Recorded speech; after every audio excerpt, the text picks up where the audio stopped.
How you doing, Facebook family?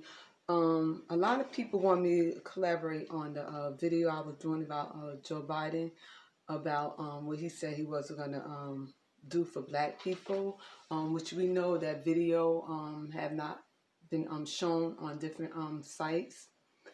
But what I am going to do today is I'm going to let y'all hear a little about the meeting he was having with the NAACP leader and also Al Sharp and some of the civil rights leaders. So, and it's also, I'm going to use this as fair use, being I have other things to do and I can't really, put mine together. So I'm going to collaborate a little bit on another big YouTuber video. So I just want y'all to hear a little bit part with this. I'm going to start off right here. This election cycle. Let's not suffocate the black vote in Georgia and make sure we send the right message, because the success of this administration will be the ability of the Senate to confirm your nominees. We have an opportunity here. We want to make sure we seize upon this opportunity and allow for the input necessary. 10 more appointments to go. A lot of people in our community are getting a little anxious because they are not seeing enough of the progress they thought they would have seen at this point. And let's not get to a place where voters in Georgia begin to second guess. Okay, let me respond. I gotta go. Let me respond. There's a lot to respond to here. Let's get something straight. You shouldn't be disappointed. What I've done so far is more than anybody else has done this far. Okay? Number one. Number two, I mean what I say when I say it. I mean what I say when I say it. I'm the only person who's ever run on 3 platforms that I was told could not possibly win the election, and I never ceased from it. One was on restoring the soul of this country because of what I saw happen. And used to have an expression, was talking about. Used to have an expression. He said, remember, Dad, home base. It ain't worth the job if I can't say what I believe. I didn't want to run this time. I ran this time because of the racist son of a gun who was president of the United States of America. That's why I ran. And you remember, a lot of you told me, talking about the soul of America was going over people's heads. They didn't know what we were talking about. The words of a president matter. What a president says matters. And you've never seen me shy away. In the middle of the debate, I called him a racist. In the middle of the debate with him, I took on white supremacists. I'm the guy that took on ultimate equal. Ultimate equal in the racial wealth. See, now, he said he the only one took on the racism, Trump. Remember, he said he gonna bring the soul back into our country. Now, the one who voted for Biden, I would love for y'all to hold him accountable. I'm gonna let y'all listen to this, and then after this, I'm gonna come back with another video, and we're gonna address different issues. Because like I said, they would say anything. And like the leader said, the people was getting tired. Even though you wasn't in that office, you wasn't saying nothing. So these people was trying to hold him accountable. This meeting was private. It was dressed that it should not be recorded. Somehow, this video got leaked out. Black people are tired of people saying what they're going to do. But also, we have to realize you can't expect these people to do nothing if they don't have agenda. He had not ran off agenda concerning nothing when it concerning the black community. But yet, we want to have meetings after meetings to hold them accountable for a platform that had nothing to do with us. Okay, and I'm going to let you finish hearing this.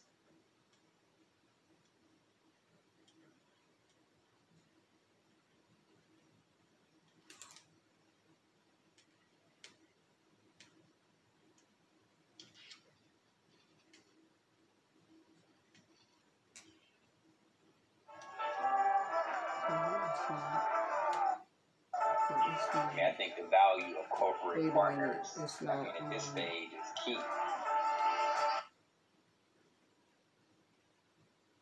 I'm the guy that took on every single time somebody was threatened in this country. The only white boy you know who did it, period, out there. Every single time. So look, all I'm saying here is, guys and ladies, we're on the same exact page.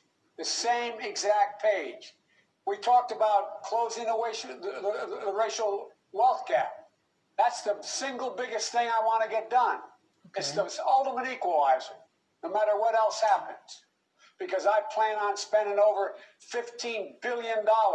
$15 billion for young black entrepreneurs. The young black, remember that, guys. Black farmers to be able to own their own property. Remember that, young black people being able to get their first $15,000 down payment on a home, making sure that they have an opportunity to gain wealth. We can do all the rest of this unless the black community is able to make up the wealth gap, in my humble opinion, is real trouble. I support same-day registration. I'm the guy that extended the Voting Rights Act for 25 years. He came up with the 1994 bill. Before, Sherilyn, you were even involved. I got it. I started off, I'm much older than you. That's why I got involved in politics. The assault on the black vote and voting rights across the nation has never been more ugly than it is today. You got to go all the way back to the original Jim Crow to get where this guy is. If in case you haven't looked, we have the largest voting right, Kristen, my operation, 1,000 lawyers, bigger than you or anybody else out there on voting rights. 1,000 in this campaign. Not a joke. 1,000. So I want you to know, I understand this. I know, look at the 38 cases that are brought against my being president of the United States. All about phony actions. And so I think there should be same-day registration, automatic voting rights. I've been pushing, and I got a number of people that contribute significantly to the effort down in Florida to make sure that that federal prisoners who serve their time have every single right restored to them. That's been my position before it was anybody else's position. I've been out pushing that. In addition to that, I think it's really important that no one goes to prison for a drug offense. Nobody. But the crime he created. They go into rehabilitation. The bill, 1994. Really, That's Joe? We should be building rehabilitation centers, not more prisons. I have a $20 billion effort that I'm proposing to get states to change their sentencing guidelines so that there's no more mandatory sentences across the board. In addition to that, we're talking about having diversity hiring in every agency. I promise you that is going to happen. We're just getting started here. Police reform, judicial reform. Look, you know, if you notice, when I was chairman of the Judiciary Committee and when I was advising the president, who did we get on the court? We got on a woman who worked for me, became a member of the Supreme Court. Another woman who was a leading Hispanic in America no one paid attention to is on the court. All the people that I pushed on the court have been really pro-civil rights judges across the board. And I, like you, the idea, Kristen, that everybody has to be a prosecutor. I'm a public defender. When I'm president of the United States of America, we're going to see to it that public defenders, federal defenders, get paid the same as federal prosecutors. Mm-hmm. So we can attract people. There's a whole range of things I guess I'm trying to say here. Look, the whole idea of equity is built into everything we've done. For example, I laid out my COVID team. Nobody's ever done this before. Well, we're going to have Marcela Nunez-Smith, but she is going to have one job. We have an equity task force. Her entire job is to deal with the inequity that exists because of racial discrimination. And Ms. Campbell, that's what this is all about. Making sure that, you may remember, I'm the first person, black or white, who called attention to the fact that you were finding that the rate of people who are African Americans are dying was 3 times that of white people. That's because a friend of mine, a white guy who happens to be, as you well know, Derek, A friend the of mayor his. of the city of Detroit, called me to tell me about it. I insisted that we keep a record on everything that happened since then. Guess what I'm saying, guys, is, I mean what I say.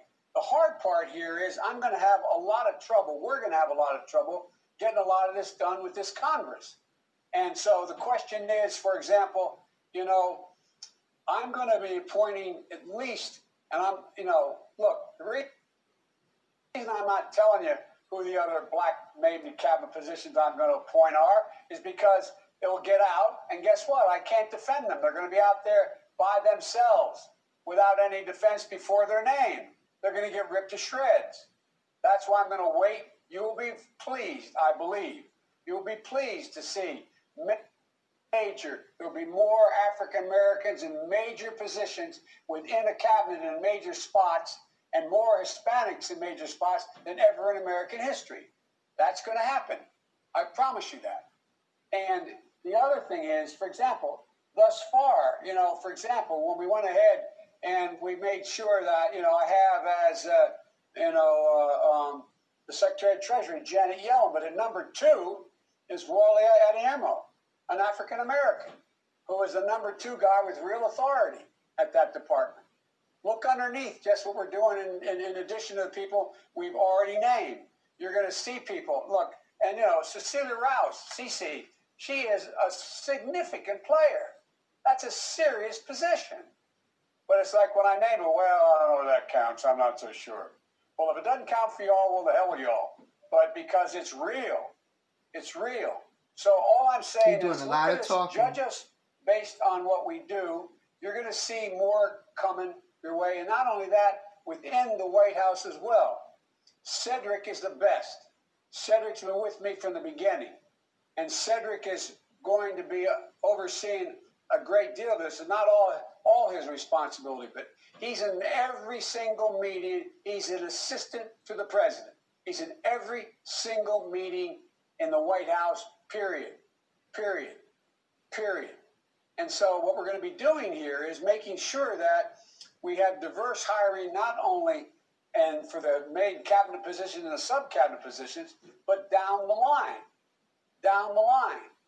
It's going to make a big difference, and within the White House as well.